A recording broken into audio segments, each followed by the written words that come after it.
everyone, to Watch Challenge. On each episode, we challenge ourselves to find and watch a film of a very particular type, and then we report back the results to each other and you fine listeners. My name is Aaron Spears. And I'm Mike Wendt, and this episode's challenge is Cannes Premieres. Indeed, Cannes Film Festival is about to kick off. If you're listening to this the day it drops, you got a couple days to prep before the first movie opens. So we thought, let's get in the spirit, let's get in the mood here. As we mentioned on the last episode, the Palme d'Or winners was a list of I'm sure they're all great, like all the nominee, like all the winners over the years. I mean, it's the best of the world cinema at that time, but I just wasn't feeling excited about diving into that narrow of a list. So yeah, widening out the category with just films that premiered at Cannes was like, well, that's a ton of films. Also, there are some what the fuck movies in that list. I don't know if you ran across that in your research or. Oh yeah, I mean, like Uncle Boon Me is that's like one of the weirdest movies I think. Oh yeah, ever. But it did win the Palme d'Or. Yeah. Well, I went in a different what the fuck direction. Like I found out doing this research that like Shrek 1 and 2 premiered at Cannes. Yeah. No, I like actually I read the same thing, but it was like, that Shrek was so well received and received like this huge like round of applause that they were like, if you make a sequel, we will put it in or something like that. Yeah, I was like, what? Hey, the French need their joy, I guess, Well, I was thinking, there's that. There's also the stereotypical film nerd dismissal of like, oh, the French and their appreciation for American comedies has always been a little like, I don't know. Right.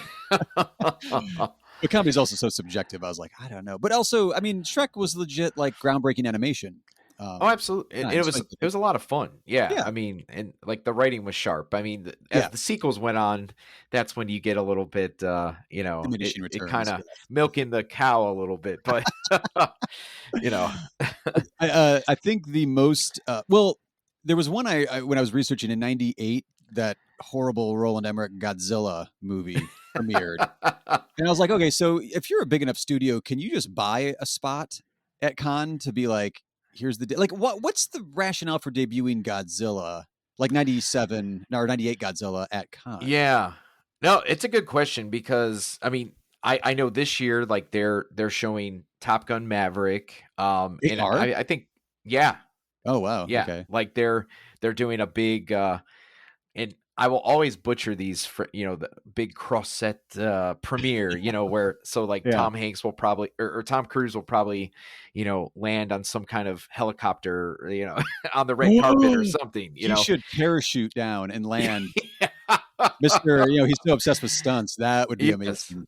But I do know like one of the Oceans movies premiered, and they love that kind of stuff where they they can get the big stars and you can like you can have everybody on the big red carpet, and it doesn't necessarily have to be that highbrow film that is in competition, which is usually more the highbrow fare. It is, that's true. And I love some lowbrow stuff myself, so I'm just it's just like there's this part of it too, like I'm thinking about for this episode, I was like, well, what was like my first memory of Cannes? Like when did that first appear to me, like in the ether as a film geek? And it's just my first impression is always like it holds a place of like the best of contemporary world cinema, as a showcase. And then you're like, but then also there's Godzilla or whatever. And I was like, oh, okay, well, I mean that is contemporary world cinema. It just maybe isn't something I like. Doesn't mean it's bad, but I think as I was thinking about it, I think my first realization of Cannes or like, hey, I should pay attention to this was when Pulp Fiction won the Palme, which would have been 94, had to have been that. Because I remember that being like the cover. I was a Premiere Magazine subscriber at the time, I believe, or Filmmaker, one of and it was like, holy shit, this like movie came out of nowhere and won the Palme over here at this big illustrious film festival. Then we had to wait till that fall for it to come out. And I feel like, I mean, that was the first time I probably heard of it before, but that was the first time I was like, I need to pay attention to this festival. If these are the movies they're putting out and given Best Picture to, I need to start watching these movies when they come out. Yeah. And I know I'm a few years younger than you, but I do remember seeing the VHS tape of that. And I think in big, bold, bold font on the top of that, that iconic image of Uma Thurman smoking a cigarette. Oh yeah. You see Best Picture Cannes Right. Film Festival, Yeah. and I don't even know if they called it Golden Palm or whatever on that, but it was just, Best Picture, Right, right. and Yeah. that's, yeah, I mean, as a young person, when I saw like the VHS tape, because obviously I wasn't old enough to see it in the theater, but that's what kind of I think is the same that got my Yeah. attention to what, and I'm sure for several years after that, I still didn't know exactly what it was. Oh, yeah, But same here. Because there wasn't, like, an internet to run out to and, like, look up past winners. I had to, like, okay, do I check for other video boxes or try to find, like, a Video Hound? They had, like, right. previous award winners or something in that book somewhere, but I do Yeah. remember somewhere discovering that again, I was like well, maybe I was at film school by then, but I was like, "Oh, the French were really appreciative of David Lynch before we were here Oh, in the yeah. States." And I think, like, the Coen brothers' first movie, Oh, was yeah. something that, Blood Simple, I think that's where they got their breakthrough, Yeah, I think you're before, right. you know, making it big out here and stuff. It's just, I mean, they obviously, it is like one of the longest running festivals and pretty much Yeah. most prestigious, I would say. Oh, for sure, I think so too. Yeah, I looked up didn't realize it went all the way back. It started in '46. Yeah. 1946, I was like, "That's a solid run." There was one year where Yeah. they didn't because of the May '68 protests and everything, solidarity move, but other than that well, probably COVID was a little I mean, that didn't Oh, affect yeah. everything, Oh, so, yeah. no fault there. Do you keep up though? Like, when you see like, oh, something's gonna premiere at Cannes or like something wins the Palme d'Or or the Camera or Dior or Best Picture or I'm sorry, Best Actor, Actress or anything? I would say, I mean, I'm a very faithful reader of IndieWire, and Mhm. even though sometimes I don't always agree with things, I think their coverage of Khan is so great. Oh, yeah. And it seems I'm sure they only have a few staff writers, but they are earning their money that week because they have it seems like they're seeing everything. But yeah, I think I do tend to try to pay attention when the awards are announced. And Mhm. thankfully these days, a lot of those con winners, I'm sorry, I keep saying, I want to say the Ohio version, can Can. Yeah, no, I'm uh with you. con when a lot of those winners tend to play not too long after the festival, where it used to be everything would come out in December or Yeah. something. Now, like, some of the things, like the film, we talked before we started recording, A24 has this movie Men, Mhm. by Alex Garland, that's going to be premiering, and it comes out May 20th in theaters. So, it gets a slot at Con, and then it plays in the theaters just a few weeks later. So, like, if it does potentially win anything, it has that buzz to like ride off That's into, and true. maybe get some butts and seats. I don't know, maybe beyond us cinephiles, if does it hold a lot of weight, I don't know, any, maybe as it used to or something. But when surely when I see something like, Punch Drunk Love, I think, Paul Thomas Oh, Anderson yeah. won Best Director that year, Mhm. and so, that was something that I was already excited for it. That was like right Right. my peak first year of college, but now seeing that it won that, made me really excited to see it. Right, right. As if you need any more reason to get overhyped for Right. a new PTA Exactly. movie. Now I have another reason. Yeah. I remember just spending a good number of years managing an art house theater, or just working at them too. There was one down in Dayton that I worked at when I was in college. That there was this luster of like, oh, we finally there's a distributor in America for X movie, whatever that Yeah. won the Palm or something, one of the top like directing prizes or an actor actress like especially if it was like a known one, like if a I don't know, Joaquin Phoenix or Nicole Kidman, mainly American actors, sorry. But, if they Sure. win the best actor prize, like that movie's we assume would get a bump in the theater. And for some reason in my head, I always remember 2006, The Wind That Shakes the Barley, the Ken Oh, Loach, yeah. like that. I believe that won the Palm that year. And then, I don't remember when it came to the art house I was working at, but it came like, oh, it's the Palm winner. And it was like crickets, like nobody, I mean, there were people coming out, the diehard, the cinephiles that are in Cleveland here that, are committed to, the theatrical experience and everything too, were out for it. But it went to like one of the small theaters within like a week and it clearly could have just started there. And it's like, oh man. Yeah. Yeah. I mean, So it really depends, I think, to connect on the American side, at least here. even in an art house or repertoire, like locally here, the Cinematheque or something, it takes a certain one to connect with like butts and seats also. Oh, absolutely. I mean, there and I know, like, yeah, at like the Cinematheque or Cedar Lee, it's like they will hype it in like the weekly emails to try to get more people to say like, hey, this won all these things, Right, and right, obviously that always connects with me, but the general audience, they're like, oh, award, who cares, right, right. Well, like we said, but even though like you have a Godzilla or what was another one I looked up, like Dirty Dancing premiered right, at Cannes, like not exactly highbrow stuff. I love Dirty Dancing more than Godzilla, obviously, but like yeah, not highbrow stuff, but it has that whiff of just like, oh, that's one of those hoity-toity kind of yeah. awards. You know what I mean? Like it's different than I'm trying to think of another like Sundance Film Festival would probably have a better track record at the art house box office in America than the Cannes Film Festival Best Picture. Yeah. Actually, one other one I just read that premiered at Cannes was Mhm. Cliffhanger. Oh man, now we're talking. I know, like I wonder if that got like, at least a 20-minute standing ovation. I don't know. That's what Yeah, I'm hoping in my head. that is one of the few Rennie Harlan films I will rewatch anytime.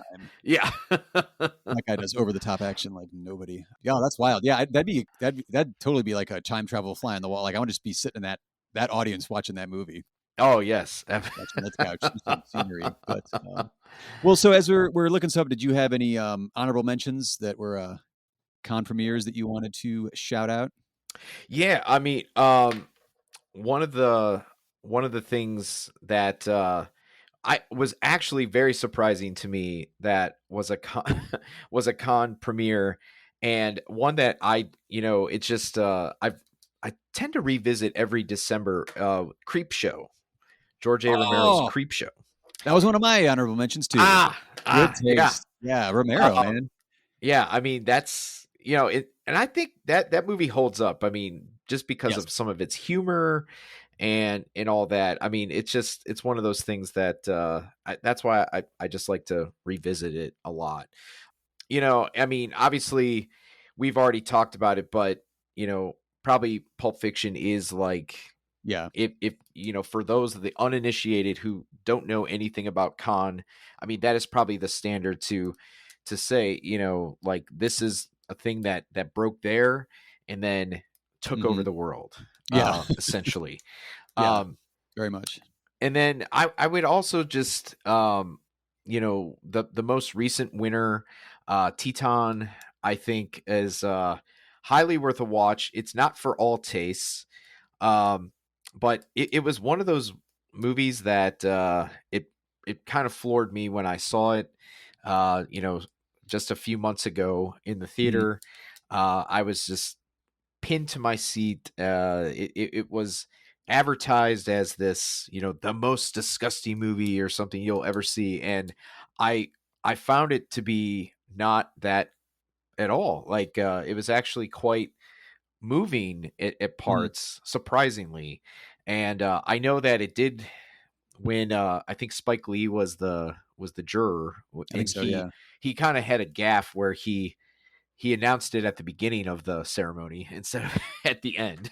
Oh, I forgot about Like, that. yeah, Yeah. it was Yeah. like, usually you have to lead up to that, and he just kind of let it Blurted out. it right out. But but yeah, I mean, I'm sure it wasn't, it didn't even make the Oscar shortlist for Mm-mm. foreign film, Right. but I don't know, it resonated with me for whatever reason. Something about cars, I guess. I gotta bump that up. I haven't watched it. It came streaming pretty quickly, Yeah, and I still haven't clicked play on that one. I I will highly have to ditch that. suggest it. Yes. Yeah, but probably wait till the kids are Oh, asleep or okay. Yeah, something. not around. How about you? Well, I agree on Creep Show, so I'll skip that honorable mention. I had one from 1991 that made a huge impact on me when I didn't watch it in 91. I found this on VHS like later in the 90s, but I had no idea until doing some research that like, oh, this premiered at Cannes. And that was Boys in the Hood by John Singleton Oh in yeah, 91. yes, Another RIP director, actually. yeah, I mean, Romero was elderly. Singleton went far too young. absolutely. Yeah, that one had a real strong impact, but also putting Boys in the Hood is from 1991 in that context of like the indie boom that's like Mm-hmm. just showing its face a little bit here in American independent cinema, and man, that movie will knock you on your ass. Oh yeah. That was quite a hit, and one I haven't thought about in a really really long time. But when I was looking up, what stuff had premiered at Cannes, which actually, as we were talking about before we recorded, it's hard to find like a master list of. I mean, you can get like the award winners. You just Wikipedia list them all in order. But I was like, Yeah. any that premiered at Cannes, okay, I guess I'm just cobbling together my own. Did that one premiere? And I look it up and see if it did or not. But I ran across L.A. Confidential from Oh '97, yeah. Oh my which has got gosh. a really. I ran across it actually in a story about how like the studio didn't want it to premiere there, but like Curtis Hanson and some producers were like, no, we need to get this in at Cannes, and then it had quite a. I think it screened out of competition, I want to say, but it had quite the the rave reviews started with Cannes, which I was like, Oh okay, yeah. I I'm not necessarily in favor, but I guess that's sort of how the industry works of using a festival launch as like the start of the PR and marketing campaign. I mean, if it Absolutely. works out for you, but I was like, I think LA Confidential would have found its audience anyway, but that gave it more the air of like, this is an important film, and all Yeah. that. And when that came out, that was, I mean, it was the same, unfortunately, the same year that Titanic came out. But I feel like if Titanic didn't, that probably would have swept I think so. the Oscars that year. I mean, if that what is it that I was thinking of as the Crash theory, that how the Oscars love celebrating LA movies and Yep. stories, like my Crash one, like, well, LA Confidential clearly would have won then. Oh, definitely. It wasn't, Titanic year. Yeah. So what was your actual pick, Mike? What's your actual Watch Challenge pick as a con premiere film? Yeah, so I went super modern Okay. and I picked something that premiered at last year's festival. Oh, okay. So this it premiered in the Un Certain Regard section. Um and it is by the director, and I had to phonetically write out how to say his name, but Coco Nada. Okay. So he directed a film a few years ago called Columbus. That was a really like just kind of beautifully kind of thoughtful film. Mhm. It's a lot of like there's a lot of pauses. It's a very atmospheric movie, I think Yeah. you would call it. So this movie is called After Yang, and this it's a very very unique film. It stars Colin Farrell, and it also stars Jodie Turner Smith, who she was in a movie that filmed briefly here in Cleveland called Queen and Slim. Oh, yeah. And yeah, and it also stars Haley Lou Richardson, who was in Coco Nada's first film, Columbus. Yeah. So the plot of it is basically it's slightly set in the future, and they've adopted a young Asian girl, and per all the adoption agencies now, Mhm. typically you also bring in an artificial intelligence robot, basically to be a sibling to the adoptee. Okay. So in a very like interesting opening credit sequence, the family are all dancing to this, like, they're in this kind of like competition, Okay. and you notice right away that that the robot whose name is Yang is kind of off. There's just something that's not quite in sync, and this is where it kind of kicks the story into it, where pretty much Yang is defective now, and they have to Oh, Colin Farrell then spends, the majority of the runtime trying to figure out ways to fix Yang, because there okay. is now, like, for the daughter, there's a huge emotional connection. And as he starts to go down this like path of trying to fix it, he discovers this little camera that has all of Yang's memories, and he starts to realize that Yang, while being artificially intelligent, Mhm. um, had emotions, had people that had a love interest, had all these different things. It's a really, I I was actually quite moved by it. And it's like it's one of those things where it's a movie about a robot at the end of the Right. day, and but I think once again, this director who I'm hoping like he doesn't like fall into like a Marvel big studio Oh, movie same here. trap. Yeah. Well, I mean, it would be nice for him to make money, I'm sure. But but I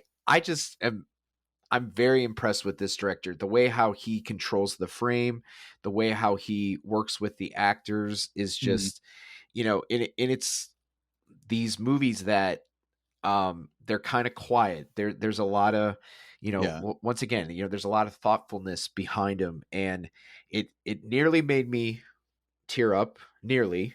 Nearly. But it was just who knows, maybe on a rewatch I'll just be a blubbering mess. But 'Cause you know but it's it coming now really, too. You're like, "Oh, it's gonna be that yeah, scene." it really leads to a satisfying conclusion. And now this movie, it premiered last year, and then Okay. A24 either acquired it or they helped produce it, but they put it out there straight to Showtime Oh, network. So okay. like it played in a handful of theaters and all that, but so I'm a little afraid that now, and I don't know. I mean, I'm sure a lot of people, there's probably a good majority of people who have Showtime or whatever, and they can just easily watch it. But I don't know. I have this feeling like because it's already been put out there on Yeah. Showtime, that it may not get the watches or the respect that maybe it deserves. But highly suggest it after Yang. Nice. Yeah, it's, another one of those, like, separate larger conversation, but, like, the whole, like, the film's just lost in a digital release schedule, like, on a streaming platform. Like, Yes. I keep forgetting I love Richard Linklater, which I'll mention reason why I just made that connection in just a second. But his new one, Apollo 10 and a half, was on Netflix, and I keep forgetting it's there because, like, I don't see any critics talk about it. I don't see any friends talk Same. or no, and I was like, "No, I need to go watch that. Why do I keep forgetting I need some buzz." There's no buzz anymore. Yeah, no, I have the same thing because like I've scrolled past it several times and I'm like, I should definitely watch this. I should definitely watch this. I'm gonna watch Jerry Maguire again or something like that. Like, why do I do that? Yeah. Yeah. That hit me extra hard just because, like, the last 2 movies I watched were rewatches because I just wanted to experience that movie again. I was like, "I have all these new ones I need to watch." I'm like, "No, I'm watching All the President's Men again." That's, so wait, help me out real quick again, the pronunciation. uh Kogonada? Coco Nada. Kokonada. So his name first popped up to me, well, obviously with Columbus, his first feature film, Hmm. you referenced earlier, 20 probably like 16 or 17, I think. Yes, 2017. They mentioned, a lot of reviewers were mentioning, that he's an essayist, like a video Oh essayist. yes. And then when I was looking up stuff that he had done, I'd seen several of his video essays on Criterion editions, also Yes. one of the topics we just discussed on a previous episode. And so like I went back and watched, I think it was a Wes Anderson one, and I swear there was a Richard Linklater one, but I cannot remember which film. I want to say it was like on the Before trilogy, maybe, or something. Yeah, I know he definitely did one about Kubrick that Oh, is Kubrick, yeah, yeah. in 2001 specifically, I think. And I've watched it. It's like maybe like 2 minutes long, but it is Right, like right. it's so eye-popping and Yeah. everything. Like he just knows how to capture that. And it's kind of inspiring, for somebody who started like that and then ends up foraying into features. I think that's pretty awesome. Yeah, I think so. And because he's very, especially like where you said the way he handles like frame itself and framing Yeah. his scenes and his images, especially Columbus. That's the one I've seen of just like the architecture in that, like just the way it's shot. Oh You're like, yeah. why don't they just always shoot architecture this way? This is how you do it. Yeah, I think I mean, I don't want to yammer on my pick, but like I just think like where so many people, so many younger filmmakers, Mhm. it's all about moving, moving, moving, must Right. cut fast. Like, he goes these long takes and Yeah. just, very, very thoughtful. It takes a lot of patience to do Yeah. that. And yeah, that's why I think he's one to watch for sure. Yeah. Absolutely. So which film did you end up picking? I was looking specifically the shout outs that we did, and the honorable mentions I wrote down, and some of the ones we were making fun of, the Shreks and the Godzillas or whatever. I was like, well, shit, those are all American films. Khan is a world, a survey of Yeah. contemporary world cinema. So like After Yang is a great pick because like that's a whole wild mix of different cultures and different things coming together. So I did want to limit mine to like specifically something that wasn't an American film as my pick. Sure. And then as I was looking through to see, actually, it was after I looked up LA Confidential and how like the producers didn't want it to go there or whatever. I was like, I wonder if there's like, I kind of wanted to find one that had a crazy, maybe like story about like being at con itself. Yeah. Then it occurred to me, I remembered the art house theater I just previously mentioned, working at the Cedar Lee for years. There was a movie, I don't even think it ended up playing at the theater. Now that I think about it, I think I saw it at the Cinematheque. I couldn't wait because in 2011, the 2011 edition of the Cannes Film Festival, Jafar Panahi's film "This Is Not a Film" premiered there, and it popped into my brain specifically because I remembered he was on house arrest at the time. I didn't actually look up to see what he's doing now. I don't know if that's been lifted or not. Yeah. But the story about "This Is Not a Film" was that it was smuggled out of Iran. So this is an Iranian filmmaker, part of the Iranian New Wave, wildly respected, hugely influential filmmaker.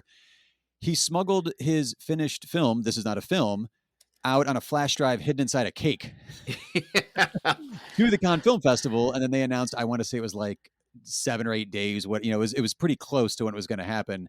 The festival itself. And they were like, oh, we've got the new Jafar film is going to be playing here at the festival this year. I was like, what? I got to see that movie. That is a crazy story. This dude's on house arrest. He shot it with like an iPhone and a digital camera. I should have looked this up. I feel like he maybe had a co-director somewhere in there. He shot it in like 4 days over like a 10-day period or whatever. And honestly, it ties perfectly in with After Yang and Columbus and Kokonaga in general, because it's kind of it's a video essay, really. I mean, it's a documentary officially, Yeah. but it really has the feeling of like a video essay, and it tackles all these different. First of all, it's a really fun and easy movie to watch. If anybody's worried about a foreign film or something, it's not. It's Yeah. just really into film. It's definitely one you should watch because it tackles the idea of like the power of censorship can have to silence art, but also the power art can have to respond to censorship. It dives into like abuse of state power because part of the, I guess you could call it sentence that, or no, it was a sentence. Like he had a 6-year prison sentence and a 20-year ban from the government from filmmaking, conducting interviews, writing. I don't know how you enforce this, but I was just like, it makes a movie in response to getting that kind of a political sentence. I was like, yeah, I need to watch this one. This is really, really fascinating. Yeah, it's kind of like the ultimate like fuck you to Absolutely, to Iran. absolutely. Yeah. Fuck you, smuggled out inside a cake. Right. One of the most prestigious film festivals in the world. But it's also like it's very raw, and also like he didn't make it as like a pretentious like 20-year-old. Like he is a world-renowned film artist at the time that he made this movie, and he's got thoughts on the power of art and the nature of art and what it means to create something when your limited resources are like your fucking phone and a digital camera. But also like if you're being monitored at all, you're not supposed to be filming or writing or creating. And I was like, okay, yeah, that. So anyway, yeah, I saw it years and years ago. At that point, well, 2011, Yeah. a good 10 years or so. But it's such a great kind of love letter to all those ideas I was just mentioning, and but done in like this really thoughtful. I feel like more like video essay kind of vibe, kind of diary. I remember at the time I was thinking like kind of has like a little taste of like a found footage sort of, but not in the way that we're thinking like Blair Witch or something. Just like sometimes like there's a couple scenes where it starts filming. Scenes is kind of a strong word. It's all in his house, but like it starts up and you're just like, wait, why is he filming this now? And like it like just the way it kind of evolves and you just sort of sit with it. Like you said, it's not quite like the long takes like you're getting in After Yang or Columbus. There are some, and it's very deliberately composed and thoughtful. But then there's like, that's an interesting way to film a phone call with your lawyer, or like so you get some context to it. You don't have to know anything I was just talking about. Although if you're listening to this, you did hear all of that to inform your viewing of it. Like it tells you what's going on within the context of the film itself too. Yeah, I do remember that getting like a lot of praise, and like I think it was a pretty big thing at this, at the Cinematheque, and I Mhm. I know he played some of his other stuff. I want to say he made a movie like something about Taxi Cab Yeah, or it's just called Taxi. just Taxi. Okay, Yeah. yeah. No, that one's great too because he did it after This Is Not a Film, and if you look up his filmography on Wikipedia, like, it does the columns, one of the columns is always notes, like, "Oh, they did oh, he also did, set decoration, whatever." The note on Taxi was, "Made illegally," which he actually has in a few of his movies. So he did This Is Not a Film, 2011. That was, he got banned after the movie Offside came out in 2006 or so. And so, or that's when he was sentenced or whatever. So then in 2011, Made Illegally, This Is Not a Film. 2013, Closed Curtain, Made Illegally. 2015, Taxi, Made Illegally. And then he did Three Faces, which also played at Cannes in 20, like 18 or 9, pretty recently, and won some award there as well. So I mean, it makes you wonder, like who can make a movie in Iran? I mean, I guess except for Asghar Farhadi or something, like right, right. like he seems to be the one like churning out movies, and but wow, I mean, it's just I don't. It's kind of incredible that he still makes these, even though he's not really allowed to, which is ridiculous to me. But Right, no, absolutely. But then also, I believe it. I just saw his son made a movie. I just watched at this year's Cleveland Film Festival, called Hit the Road. oh yeah, that was Yeah, great. that's his son, which is just a road trip in Iran. Also, probably going to get him arrested because it has some thoughts on the political structure of Iran right now. But it's also, if you go back and look at if you look at Jafar's filmography, if you watch Offside or The Circle is really good. I think The White Balloon was one of the ones that kind of kicked off the Iranian new wave back in the late Yeah. or mid 90s, I think. You're going to watch, if you watch any of them, you're like, oh, these are banned movies. No, no, no, no, no, no, no. They're not banned like you're thinking as far as like banned content goes. You could watch all of them and be like, and? Because you're not thinking like, repressive, religious dictatorship would be thinking about it. Yeah. By the way, for any of our listeners out there, that Hit the Road movie Mhm. I've seen is now starting to slowly open up around the country. It's getting like pretty rave reviews. So, Oh, yeah, look out for that one. It's pretty absolutely. great. And because also, like, it's hilarious. Yes. I just went because I was like, oh, I haven't seen an Iranian film in a little while. Like, I want to see a new contemporary Iranian film. Oh, it's the son of a director I really admire. And then watching, I was like, wow, I'm laughing almost constantly at this movie. Yeah, that was my last streaming choice. I Oh, nice. I had it right at the wire, like it almost expired, but The I was glad that I 11:55 got it mark in. on the, yeah. Yes.